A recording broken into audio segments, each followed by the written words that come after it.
Assalamualaikum warahmatullahi wabarakatuh. Bismillahirrahmanirrahim. Alhamdulillahirabbil alamin. Wassalatu wassalamu ala asyrafil anbiya'i wal mursalin sayyidina Muhammadin wa ala alihi washabbihi ajmain. Rabbi shrah li sadri wa yassir li amri wahlul 'uqdatam min lisani yafqahu qawli. Pemirsa yang dimuliakan Allah, alhamdulillah kita terus menjadi hamba Allah yang senantiasa berlimpah nikmat dan berkah. Mudah-mudahan kita selalu bisa menjadi hambanya yang banyak beribadah, banyak bertaubat, dan bisa dalam kondisi selalu istiqomah hingga husnul khotimah. Saat ini saya akan bicarakan tentang mendidik anak bangga dengan takwa. Takwa merupakan sesuatu yang bisa dibanggakan selamanya. Sehingga kalau kita memiliki ketakwaan dan membekali anak dengan takwa, maka anak akan bisa bangga selamanya. Ada sesuatu yang bisa dibanggakan selamanya, tidak akan pernah hilang dari dirinya. Karena bangga ada di dalam jiwa, bangga di dalam hati. Dan ketika bangga dengan takwa, maka dia tidak akan pernah tertipu oleh dunia. Ketika dia bangga dengan takwa, dia tidak akan tertipu oleh apapun yang dimiliki oleh keluarganya, dimiliki oleh ayahnya, dimiliki oleh ibunya. Seorang anak yang bangga dan harta orang tuanya, dia telah tertipu. Karena ketika nanti ayahnya bangkrut, ketika ayahnya miskin, ketika Allah cabut kembali hartanya, maka dia tidak akan lagi bisa membanggakan harta ayahnya. Seorang anak yang bangga dengan jabatan ayahnya, dia hanya bangga sebentar dan dia pun telah tertipu. Karena saat jabatan itu diambil oleh Allah sebagai pemiliknya, maka si ayah akan pensiun atau dia akan turun pangkat, akan turun jabatan, maka si anak tidak lagi bisa berbangga dengan jabatan ayahnya. Kalau ayahnya punya kekuasaan, sedang berkuasa, anak bangga dengan kekuasaan ayahnya, maka dia pun telah tertipu. Karena ketika kekuasaan itu diambil oleh Allah sebagai pemiliknya, maka tidak ada lagi yang bisa dibanggakan. Seorang ibu membeli tas sampai puluhan juta, ratusan juta, dia bangga dengan tasnya, tapi dia tertipu. Karena sebetulnya semua harta yang ada di dunia ini pada dasarnya milik Allah Subhanahu wa taala. Manusia hanya dititipi saja. Seandainya dia miskin, harus menjual lagi tas yang sudah dibeli begitu mahal, maka tidak akan ada lagi yang dibanggakan. Tapi kalau kita mendidik anak dengan takwa, maka takwa itu akan bisa menjadi orang yang dibanggakan. Tidak hanya dia bangga dengan takwa, bahkan dia pun akan dibanggakan oleh makhluk yang ada di atas langit, bahkan seluruh makhluk yang ada di atas bumi. Itulah mengapa Allah memerintahkan kita untuk bertakwa itu sepanjang hidup. Bukan hanya di bulan Ramadan, bukan hanya di bulan Sya'ban, bukan hanya di bulan Rajab, tapi hanya kalau kita lihat di sini sepanjang hidup. Allah menegaskan dalam surat Ali Imran ayat 102. Ya ayyuhalladzina amanu taqullaha haqqa tuqatih wa la tamutunna illa wa antum muslimun. Wahai manusia, wahai orang yang beriman, bertakwalah dengan takwa yang sesungguhnya. Karena apa? Takwa yang sesungguhnya akan bisa membuat seseorang itu mati dalam keadaan Islam. Dan jangan kau mati kecil dalam keadaan Islam. Jadi inilah yang harus kita tumbuhkan kepada anak-anak, bahwa dia itu bangga dengan ketakwaannya. Bukan bangga dengan apa yang dimiliki oleh orang tuanya. Bukan dia bangga dengan keberhasilannya, tapi dia bangga kalau dia bisa bertakwa kepada Allah Subhanahu wa taala. Pantaslah ibadah sepanjang Ramadan itu dari tanggal pertama sampai tanggal terakhir, setiap pagi, siang, sore, setiap malam, begitu banyak yang bisa diamalkan oleh manusia. Hanya satu yang akan didapatkan yang paling istimewa bagi dia, yaitu ketakwaan. Bahkan di dalam Al-Quran pun Allah menceritakan tentang fungsi puasa itu satu. La'allakum tattaqun, agar kalian bertakwa. Jadi kita tidak akan membuat anak bangga dengan keberhasilan, misalnya masuk ke perguruan tinggi tertentu yang ternama, ya. Kemudian misalnya jurusannya yang sedang populer, tapi kita akan tanamkan kepada anak bangga dengan ketakwaannya. Kalau dia berpakaian menutup aurat, dia akan bangga dengan pakaiannya, karena itu adalah pakaian takwa. Kalau dia membaca Al-Quran di tengah ramai, di tempat terbuka, seperti dia juga membaca Quran di tempat sepi, dia juga akan bangga. Karena inilah yang akan menjadi ya, pegangan hidupnya. Jadi pada saat yang sama, ketika dia tidak membawa harta, bahkan mungkin tidak punya kendaraan, dia naik harus dengan bis umum, dia harus naik dengan angkot, dia harus naik dengan kereta. Dengan semacam itu pun dia punya kebanggaan. Karena apa? Dia punya ketakwaan. Itu semua yang dibangga-banggakan oleh orang, dan hartanya ternyata tidak akan bisa membanggakan dirinya untuk selamanya, dan bahkan tidak akan bangga di hari akhirat nanti. Jadi yang kita harus tanamkan pada anak, dia harus bangga dengan ketakwaannya. Jangan bangga dengan apa yang dimiliki oleh orang tuanya. Semua itu hanya sementara. Pada dasarnya itu hanya titipan Allah. Sedangkan yang menjadi milik dia adalah ketakwaan. Dan itu akan dibanggakan selamanya. Nah, jadi pantas selain Ramadan juga harus kita hasilkan ya, pembinaan dan peningkatan ketakwaan kita. Maka kita pun setiap hari harus bisa beramal yang bisa meningkatkan ketakwaan. Dan ketika kita sudah berhasil menanamkan ya, kepada anak apa saja yang harus dilakukan untuk bisa meningkatkan ketakwaannya, langsung harus kita jaga, harus kita mutabaah, harus kita biasakan, sampai itu akan menjadi amal soleh yang terus melekat pada dirinya. Bukankah kita harus bisa meningkatkan ketakwaan ini tidak hanya diserahkan kepada kita saja, tapi Allah sudah memberikan ya, fasilitasnya begitu banyak. Orang tua yang yakin bahwa kalau kebanggaan yang paling berarti, bangga yang paling bisa abadi adalah ketakwaan, maka orang tua selamanya akan mementingkan unsur-unsur apa yang ditanamkan pada anak agar dia bisa memiliki takwa yang sesungguhnya dan bisa dibanggakan. Yang pertama harus kita tanamkan pada anak bahwa dunia itu nilainya hanya sedikit. Dunia itu fana, cuma sebentar. Tapi apa yang ada di hari akhirat itulah yang terbaik, itulah yang selamanya, itulah yang paling nikmat. Dan Allah telah menegaskan hal tersebut ya di dalam sebuah ayat. Allah menegaskan wal akhiratu khairu wa abqa. Jadi kalau kita melihat di dalam ayat ini, Allah menegaskan bahwa akhirat itu ya lebih baik dan lebih kekal.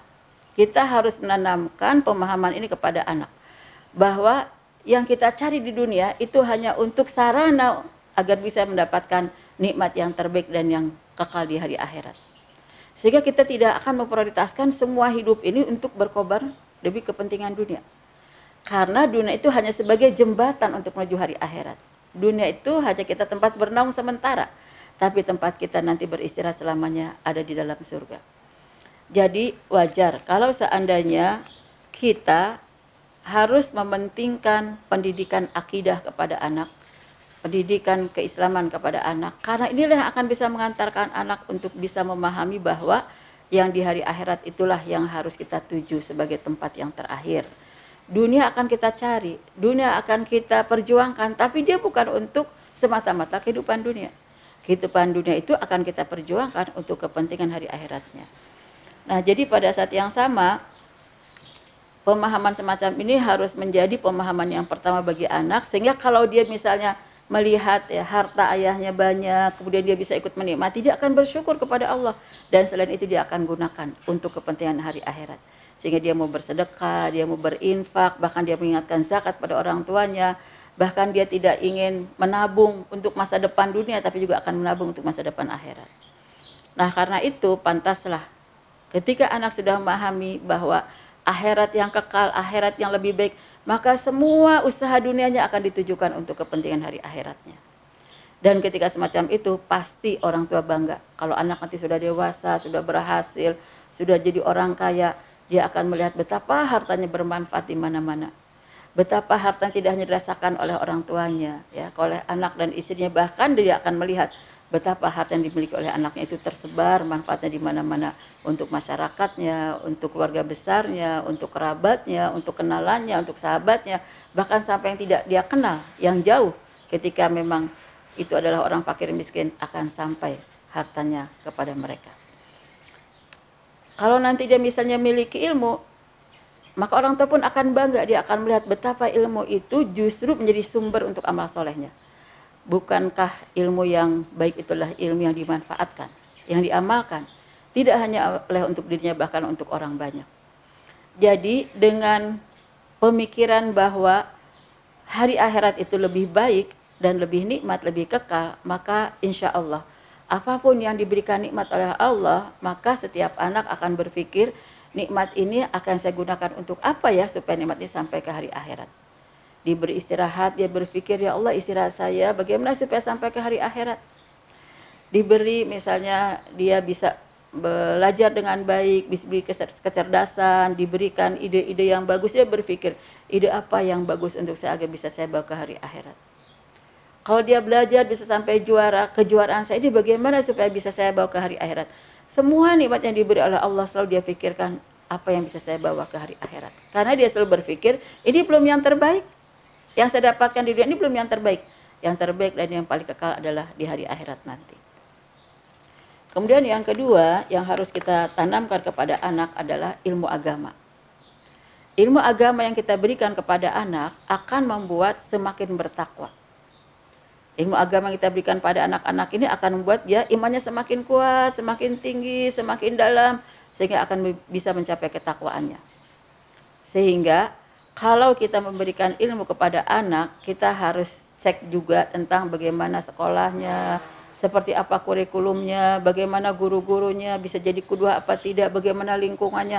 Karena apa? Kita ingin bekali anak bukan cuma sekedar pengetahuan, tapi bisa memiliki keimanan dan ketakwaan. Nah, ketika kita bisa membekali anak dengan ilmu agama, maka di saat dia mempelajari ilmu-ilmu umum, maka dia akan temui bahwa ilmu-ilmu umum ini akan mengantarkan kepada anak pemikiran bahwa yang maha agung, yang maha pencipta, yang maha pemberi, yang maha kuasa, yang memberikan nikmat segalanya adalah Allah Subhanahu wa taala. Karena apa? Sudah kita tanamkan akidahnya terlebih dahulu. Sudah kita berikan pemahaman tentang syariat agamanya. Sehingga semua ilmu yang dia dapatkan bukan akan bawa madarat pada dia, tapi ilmu yang dia dapatkan akan membawa manfaat pada dia. Sebab sudah dibingkai oleh agamanya, dibingkai oleh akidahnya. Nah, inilah yang kedua yang kita berikan pada anak. Pendidikan agama harus jadi fondasi untuk seluruh pendidikan. Dia misalnya hobinya olahraga. Bagaimana olahraga yang tidak melanggar syariat agama? Dia hobinya misalnya pelajaran ilmu IPA. Bagaimana IPA yang bisa mendekatkan diri kepada Allah? Semakin dia terbuka ilmu pengetahuan alamnya, semakin dia tahu ya Allah yang maha agung, yang maha pencipta adalah Allah Subhanahu wa taala. Semakin tinggi kesadarannya untuk beribadah kepada Allah Subhanahu wa taala. Kalau dia belajar tentang ekonomi, ekonomi itu harus bisa menghasilkan uang sebanyak-banyaknya, maka dia pikirkan bagaimana zakatnya, bagaimana sedekahnya, bagaimana dia bisa memberikan ya kedermawanan kepada banyak orang. Karena selalu dia inginkan agama yang sudah ditanamkan oleh orang tuanya itu bisa membekas pada semua ilmu yang dimilikinya. Jadi ketika kita mendidik anak-anak untuk bisa memiliki pengetahuan, jangan lupa yang pertama kali adalah pendidikan agama. Dan pendidikan agama yang paling terpenting dari semua itu adalah pendidikan Al-Quran. Karena dalam Al-Quran mengajarkan semua syariat agama Islam. Jadi kalau anak sudah dari kecil dibekali dengan Al-Quran, apakah itu pembekalan kemampuannya dalam membaca, ya, kemudian kemampuannya untuk menghafalkan, kemampuannya untuk memahami isinya, kemampuan untuk mengamalkannya, membiasakannya, menjadi akhlaknya, kemampuan untuk bisa mengajarkannya kepada orang lain sesuai dengan hak-hak Al-Quran, maka ketika kita berikan semua hak ini kepada anak, anak itu akan semakin cinta pada Al-Quran dan akan menjadikannya Al-Quran sebagai hidayahnya. Jadi di dalam pendidikan agama, anak akan semakin cinta kepada Al-Quran. Menumbuhkan kecintaan Al-Quran pada anak tidak harus kita tunggu ketika di sekolah, tapi harus kita mulai dari rumah. Dari siapa? Yaitu dari ayah dan ibunya. Pantaslah kenapa seorang ibu ketika dari masih hamil pun sudah harus terus mendekat ya pada Al-Quran. Rajin membacanya, rajin menghatamkannya, rajin mendengarkan Al-Qurannya, bahkan rajin juga mempelajari isinya, mentadaburinya ya. Setelah itu dia terus apa yang sudah diketahui diamalkan jadi akhlaknya. Maka apa yang dia dapatkan pada saat dia hamil tidak hanya untuk dirinya, akan juga didapatkan oleh anaknya. Bukankah saat dia membaca Al-Quran, yang mendengarkan dan yang menyentuh bacaan Qurannya bukan cuma hatinya sendiri, tapi hati si anak juga. Dan di saat itulah bahkan momen yang paling indah buat membentuk kecerdasan anak, apakah itu kecerdasan yang berdasarkan spiritual ataupun kecerdasan akal, intelektual, ini pun ya dibekali ketika anak masih di dalam janin rahim ibu. Saat ibu selalu memperdengarkan ayat Al-Quran kepada anak, maka anak akan merekam juga di dalam akalnya, merekam juga di dalam hatinya. Jadi seandainya nanti dia sudah lahir, sudah mulai diajarkan Al-Quran oleh ibunya, diajarkan untuk menghafal Al-Quran oleh ibunya, kecepatan menghafalnya berbeda dengan anak yang tidak pernah dibekali Al-Quran di dalam rahim ibunya. Karena ketika sudah dimulai dari dalam rahim ibunya, anak pun sudah ikut merekam. Lebih dari itu, bukankah kecerdasan akal ini sangat dibutuhkan? Tapi kecerdasan akal yang berarti harus dilandasi oleh kecerdasan spiritual. Dan ini dengan pembekalan Al-Quran. Dan bahkan kita menanamkan pada anak bahwa mempelajari Al-Quran itu bukan sekedar untuk sebagai pengetahuan, tapi harus jadi sumber hidayah.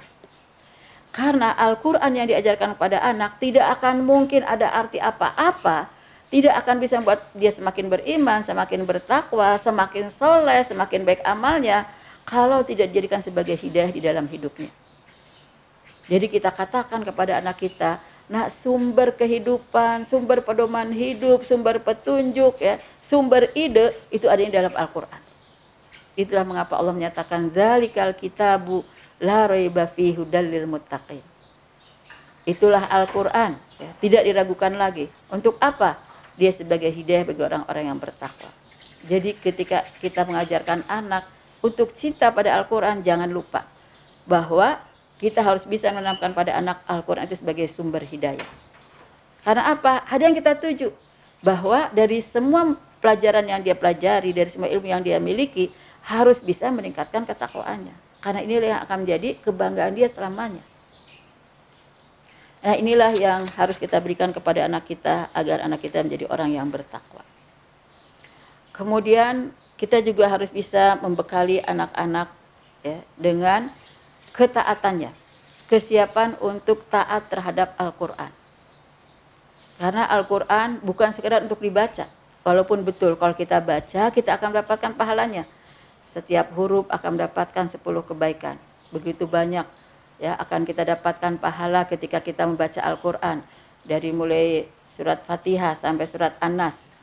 Sungguh tidak terhingga, ya, untuk orang yang sering menghafalkan, untuk orang yang selalu menghatamkan Al-Quran dan menghafal Al-Quran. Pahalanya luar biasa, setiap hurufnya akan dibalas oleh Allah 10 kebaikan. Apalagi di bulan Ramadan akan dilipat gandakan. Tapi bukan hanya itu yang harus kita ajarkan kepada anak. Bagaimana membuat anak itu setelah dia menjadikan Al-Quran sebagai sumber hidayah, harus bisa diamalkan. Ini proses pendidikan yang harus memerlukan pembiasaan. Selain anak memahami, kita jelaskan apa yang dimaksud oleh ayat demi ayat dalam Al-Quran, kita pun harus bisa menjadikan pemahaman itu sebagai perilaku dia sehari-hari. Jadi kita harus melatih kepada anak. Apa yang diminta oleh Al-Quran itu kita latih dalam perilakunya. Kita biasakan sampai nanti menjadi kebiasaan, sampai menjadi sebuah rutinitas. Sampai menjadi sebuah kegemaran, sampai menjadi sebuah kebutuhan. Karena apa? Ya, hanya ini akan kita menjadikan bekal kepada anak. Kalau kita hanya berikan bekal nih sertifikat rumah, lama-lama habis apa yang kita berikan pada mereka. Sementara mereka belum tentu hidupnya lurus di jalan Allah. Kalau kita berikan misalnya ini ada mobil mewah dan harga yang mahal, tapi kita tidak berikan bekal hidayahnya, berikan bekal untuk bisa taat kepada Allah, taat kepada isi Al-Quran, maka kita pun tidak akan bisa membahagiakan anak dengan mobil yang kita beri kepada mereka. Tapi ketika kita bisa mengarahkan anak, ini sumber hidayah ada dalam Al-Quran, dan inilah yang harus kamu taati, inilah yang harus kamu amalkan, maka dia akan merasakan nikmatnya hidup yang sesungguhnya. Kebahagiaan kita di saat kita sudah bisa taat pada Allah Subhanahu wa taala. Seorang anak kecil saja bisa bertanya kepada seorang paman, ya, yang sedang sholat tahajud di malam hari, ketika dia terbangun dia lihat pamannya sedang sholat tahajud. Wahai paman, kenapa engkau malam-malam begini sholat, padahal seharusnya tidur seperti orang-orang lain? Kata dia, tidak, kita harus menghadap Allah Subhanahu wa taala. Kok bisa seperti itu? Iya, kalau kita sudah beribadah dengan kepada Allah, kita akan merasakan lezatnya, kita akan merasakan nikmatnya. Anak yang kecil ini bertanya, "Wahai paman, maukah kamu mengajarkan saya sesuatu yang bisa saya merasakan nikmat, lezat ya, kalau saya bisa beribadah pada Allah." Anak yang kecil belum bisa diajarkan untuk sholat tahajud.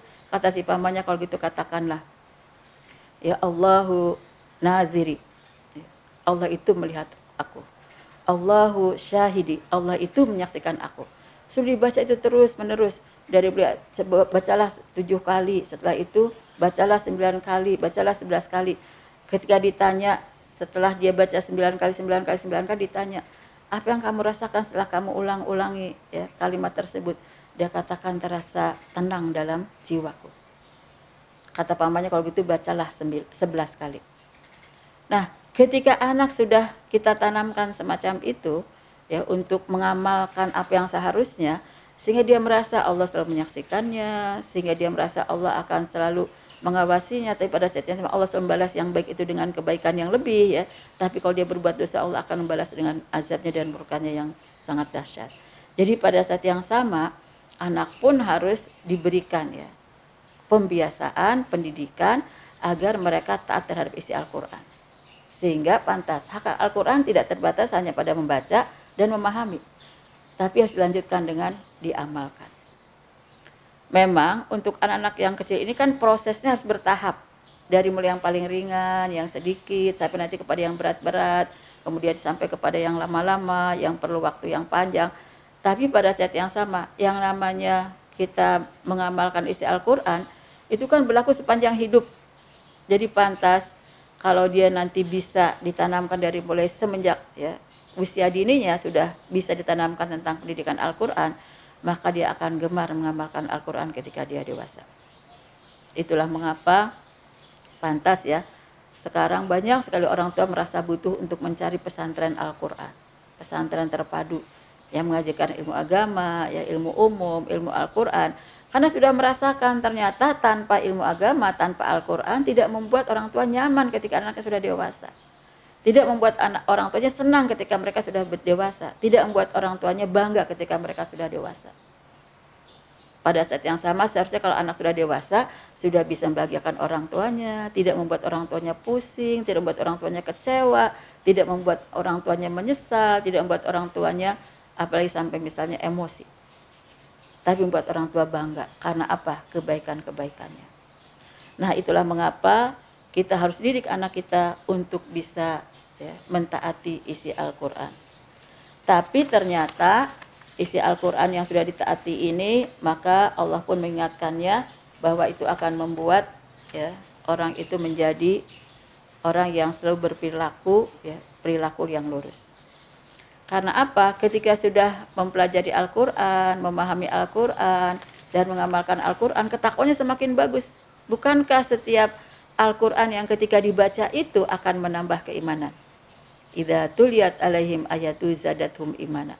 Apabila dibacakan Al-Quran, akan terus bertambah imannya. Jadi kalau sudah bertambah iman dan bertakwa, maka pada saat sama Allah pun akan berikan sikap furqan kepada anak-anak kita. Allah menegaskan dalam surat 28 ayat 28 ya. In tattaqullaha yaj'al lakum furqana. Jika kamu bertakwa kepada Allah, maka Dia akan menjadikan sikap furqan kepada kalian. Sikap furqan itu apa sih? Sikap yang tegas membedakan mana yang hak dan mana yang batil. Sikap yang lurus untuk mengikuti yang hak dan menjauhi yang batil. Itulah sikap furqan. Bukankah ini sangat penting kita berikan kepada anak? Anak ini kan tidak akan bisa selamanya kita bisikkan, nak, kita nasihati, nak, ya kamu ini harus memilih yang ini, jangan milih yang itu, nak, kamu harus berjalan di sini, jangan mengambil jalan yang itu. Kita tidak akan bisa selamanya seperti itu. Suatu saat kita tidak bisa di dekat anak, suatu saat kita mungkin uzur, sakit, atau sedang bepergian, tidak bisa mendampingi anak. Apalagi suatu saat kalau kita nanti sudah dipanggil oleh Allah Subhanahu Wa Taala. Tapi kan kita ingin setiap kita sudah ya membekali anak ya, kita ingin memberikan efek positifnya terus menerus. Sampai kalau kita misalnya sudah meninggal dipanggil oleh Allah, kita berharap anak kita hidupnya tetap lurus. Apa yang kita bekali untuk mereka supaya hidupnya tetap lurus setelah kita tidak ada? Ya Al-Quran ini. Dengan Al-Quran ini ketika mereka bisa terus mengikutinya, mengamalkannya, mereka semakin bertakwa, maka Allah akan limpahkan terus sikap furqannya. Dan situlah ketika kita hidup akan bahagia, dan kalau kita sudah meninggal pun kita akan bahagia. Karena apa? Kita meninggalkan anak-anak tetap hidup lurus di jalan Allah Subhanahu wa taala. Selain itu, kalau kita membekali anak ya dengan takwa, maka tentu saja kita akan memiliki rasa lapang ya, dalam hati, dalam pikiran, ya dalam jiwa, karena anak itu akan sudah diselamatkan oleh Allah Subhanahu wa taala. Jadi bukan cuma nanti hidupnya lurus terus, tapi dia juga akan diselamatkan oleh Allah Subhanahu wa taala. Tidak akan ada yang bisa membahayakan dia ya. Wa intas biru wa tattaqu la yadurrukum syai'a ya. La yadurrukum kaiduhum syai'a. Jika kalian bersabar dan bertakwa, maka tidak akan ada suatu pun ya tipu daya yang bisa membahayakan mereka. Jadi anak ini akan terus dilindungi, dijaga oleh Allah Subhanahu wa taala. Mana yang lebih baik penjagaan dan perlindungannya daripada Allah? Tidak ada yang bisa menyaingi penjagaan dan perlindungan Allah. Jadi sekalipun orang begitu ramai-ramai, berkelompok, bersatu untuk bahayakannya dengan tipu dayanya, ada satu kekuatan yang besar dari Allah Subhanahu wa taala yang akan melindunginya. Kita sebagai orang tua tidak bisa melindungi, apalagi berhadapan dengan orang banyak. Kita sebagai orang tua, ya, kalau Allah sudah menakdirkan misalnya dia mendapatkan bahaya, tidak bisa menantangnya. Tapi kalau Allah berkehendak terus menjaganya, siapapun tidak akan ada yang bisa menghalanginya. Jadi pantas ini yang terus harus kita tanamkan pada anak. Kalian harus bangga ya dengan ketakwaan. Nah, selain itu, apa yang kita lakukan pada anak agar tumbuh nilai takwanya, nilai kebanggaannya kepada takwa, yaitu memilihkan ya, lingkungan yang baik-baik. Pilihkan sahabat-sahabatnya, sahabat-sahabat yang soleh, ya, sahabat yang baik-baik, ya. Karena apa? Lingkungan itu sangat menentukan perubahan ya, kualitas agama seseorang. Kalau misalnya dia bisa memilih lingkungan yang baik, sahabat-sahabat yang soleh, kawan-kawan yang soleh, maka akan saling mempengaruhinya dalam kebaikan. Itulah pantas ya, kita harus bisa mengajarkan anak menyeleksi teman-teman. Mana yang boleh menjadi sahabat, mana yang tidak boleh menjadi sahabat. Ar-rajulu ala dini khalilihi falyanzur ahadukum man yukhalil. Seseorang itu ya agamanya tergantung siapa yang jadi sahabatnya.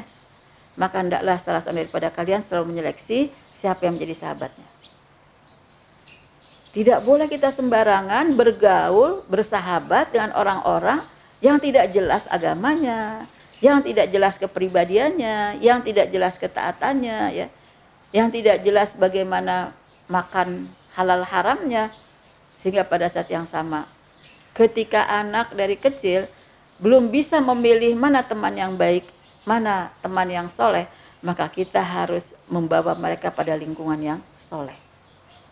Dari mulai di mana tempat tinggalnya, kita harus pilih tempat tinggal di lingkungan yang soleh. Kemudian ketika memilih sekolahnya, di mana sekolahnya, kita harus pilih sekolahnya sekolah yang soleh.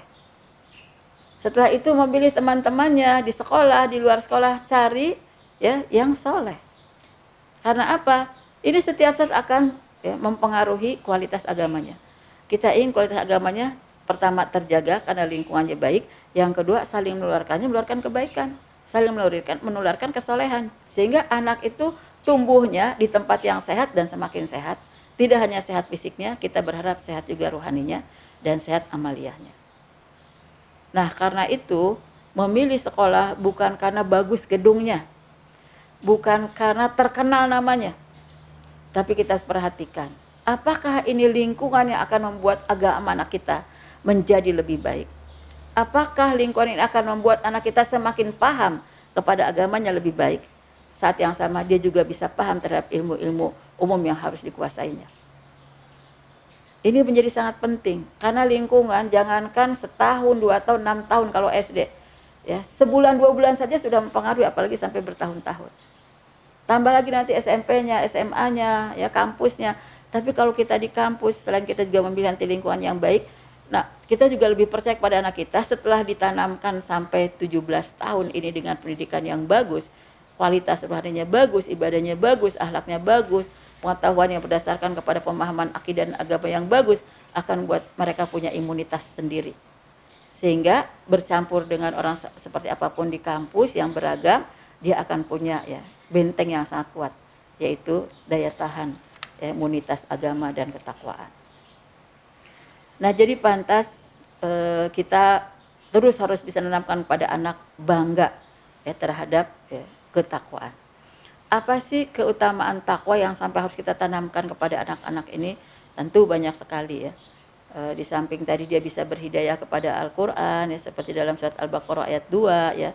Kemudian juga dia akan bisa menjadi orang yang berilmu. Allah akan berikan ilmu kepada orang yang bertakwa itu lebih banyak, karena orang yang bertakwa itu selalu ingin mencari tahu ya, apa yang menjadi kekuasaan Allah, bagaimana dengan kekuasaan Allah pada makhluknya, bagaimana syariat agamanya, bagaimana hukumnya, ya apa yang harus digali, apa yang harus diteliti. Itulah mengapa di dalam sebuah ayat Allah pun mengingatkan kepada kita dalam surat Al-Baqarah, wattaqullah wa yu'allimukumullah.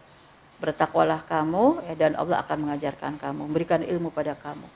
Jadi kalau misalnya orang bertakwa diberikan ilmu, ilmunya bermanfaat, bukankah dia akan semakin bangga?